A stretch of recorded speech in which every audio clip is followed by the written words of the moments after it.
अस्सलाम वालेकुम। उम्मीद है आप सब खैरियत से होंगे।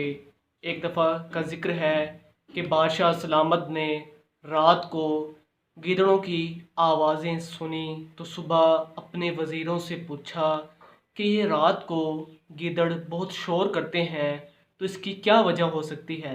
तो उस वक्त के वज़ीर इंतहाई अक्लमंद हुआ करते थे, तो उन्होंने कहा, जनाब खाने पीने की चीज़ों की कमी होगी, शायद इसलिए फरियाद कर रहे हों।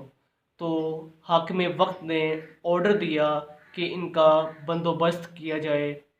तो वज़ीर साहब ने कुछ माल घर भिजवा दिया और कुछ अपने रिश्तेदारों, अजीज़ व अकारिब और दोस्तों में तकसीम कर दिया। अगली रात फिर वही आवाज़ें आईं।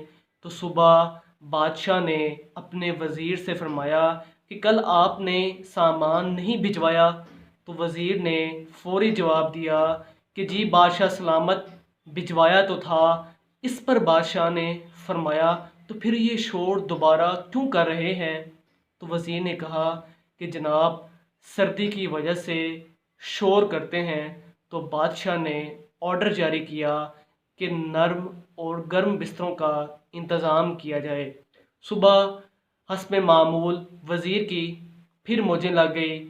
हस्ब आदत उसने कुछ बिस्तर अपने घर भेज दिए और कुछ रिश्तेदारों और दोस्तों में तकसीम किए। जब फिर रात आई तो बदस्तूर आवाज़ें आना शुरू हो गईं। तो बादशाह को गुस्सा आया और उसी वक्त वज़ीर को तलब किया और इस्तफ़सार किया कि क्या आपने बिस्तरों का इंतज़ाम नहीं किया। तो वज़ीर ने कहा कि जनाब वो सब कुछ हो गया है।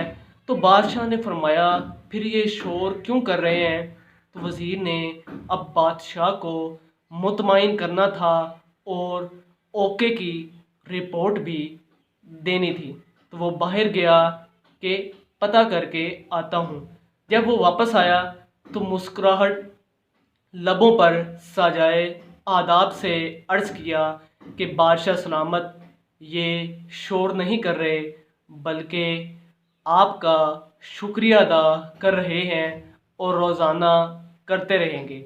बादशाह सलामत ये सुन के बहुत खुश हुआ और वज़ीर को इनाम से भी नवाजा।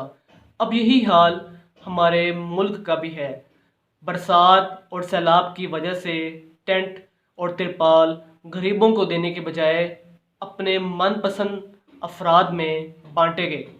मुलाजमीन व आवाम महंगाई से परेशान है, मगर यहाँ सब रिपोर्ट ओके की दी जा रही है और बादशाह सलामत खुश हैं। जज़ाकल्लाह।